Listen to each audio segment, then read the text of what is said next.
Well guys, welcome back to another video here on the channel, and I thought I'd do something a little bit different today. Got a little bit excited by what I've seen from KTM's announcements this week about this new platform, this new super sport bike. I kind of wanted to make a video about it because when I first saw the R7, I got very much the same feelings as I'm seeing looking at this KTM. What do I mean? I mean, like the R7, you kind of knew that it was going to be something kind of big. Now, I don't mean it's the best bike ever in the world, but it just kind of started to develop, the interest and the ability to go out and buy something that really looked really smart, performed really well, was a basic kind of bike that would appeal to quite a few people. It was made on a decent budget, so a lot of people could afford it, and it was just a really good entry bike. And I could just tell at the time, when I first saw it all those years ago, I just knew, number one, it was a bike that I wanted to own one day, and number two, that it would be something that was reasonably popular and would do well in many formats, like the racing scene, as well as street riding and stuff like that.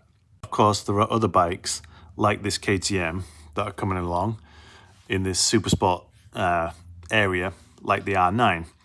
But this one specifically, again, is a bike that I could see myself having because of its features, and has given me that sort of same feeling as I got when I saw the R7. And it's really piqued my interest. I may or may not have already contacted a dealer to try and figure out what's the deal with getting one of these in America.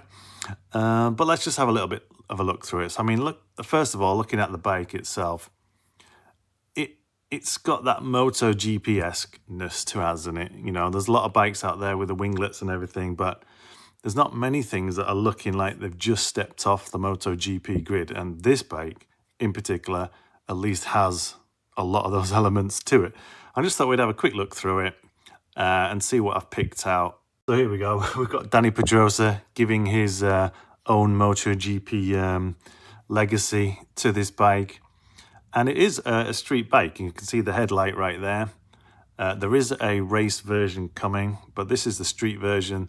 And here in America, it's looking like you're going to be paying the base price, $13,949 plus the shipping fee. And I've worked out in my area near Chicago, I think I would be at least 16,000 to get this out the door. Does come in two colorways right now. We've got the black and of course the orange. If I was going to buy one, I'd go for the orange. What about you? What piques your fancy, the black or the orange? I think both of them look really good, but for me it would have to be the orange, I think. Even though I'm not a big orange person, but there you go. So it's got the 990 twin parallel engine. So that's been in a few bikes now in the sort of naked range. So it's a developed platform, and it's not one of the engines that unfortunately suffered from some of these weak camshaft issues. Those were the different engines, I believe, not the 990. So that's, fingers crossed, this is going to be an all right situation. So yeah, 990cc parallel twin, developing about 130 brake horsepower-ish. And yes, it's got the winglets. I don't know if they're removable or not, but, take them or leave them. But I actually think it looks reasonable on this bike. There are certain bikes where you want the winglets and certain bikes where you probably don't. And this one, for what it is, coming straight off a track into a street form, I can kind of get on board with them. I'm not the biggest fan of winglets, but hey, I don't mind them on this bike. And it does come with a lot of track features. We're talking about the adjustability here. So we've got fully adjustable front suspension, fully adjustable rear suspension. So I think on the rear shock, we've got high and low compression. We've got the rebound, we've got the preload, and on the forks, they're fully adjustable WP items. So that's a real good, obviously, starting point. We've got Brembo calipers. I don't know if they're like, sort of generic calipers or whether anything special on this bike. Either way, I'm pretty sure it's going to stop very well. And Yeah, the rear sets are adjustable, so you can switch the positions. I think there's two, if we can zoom in, no we can't, but there's basically on the bottom bolt of the rear set, at least on the street version, you can choose between the two holes and it will lift up the pegs like an inch back and maybe like 3/4 of an inch upwards as well. So they're adjustable. We've got clip-ons where the actual bar of the clip-on is easily removable with a single bolt. I think, well, maybe not a single bolt, but you know what I mean? You can undo just the bar part and take it off and replace it, which is amazing for for what is a street bike.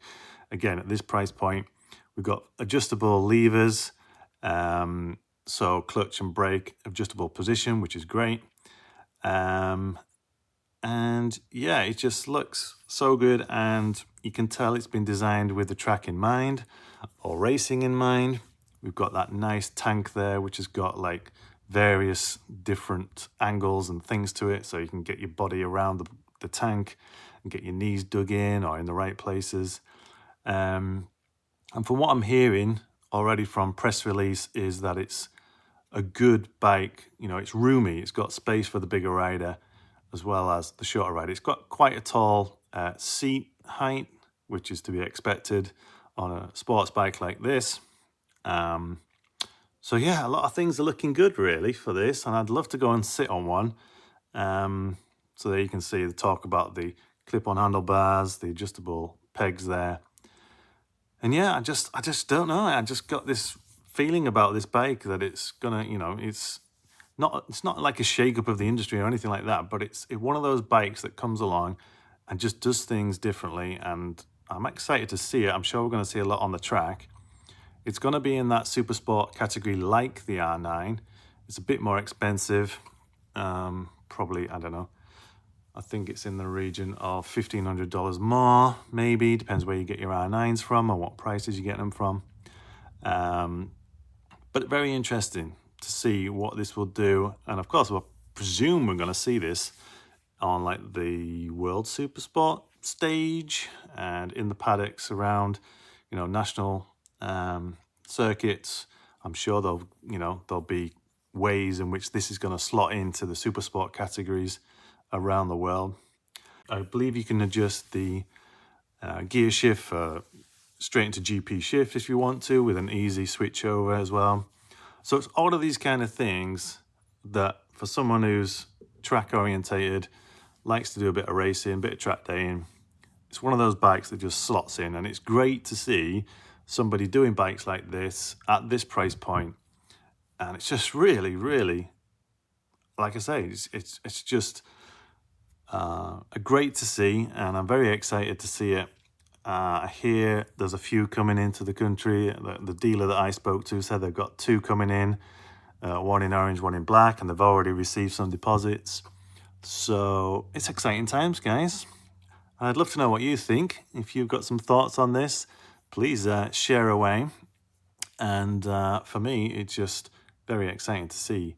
And it's because I have been in the mind, like you may have heard, of trying to find a second bike for the stable.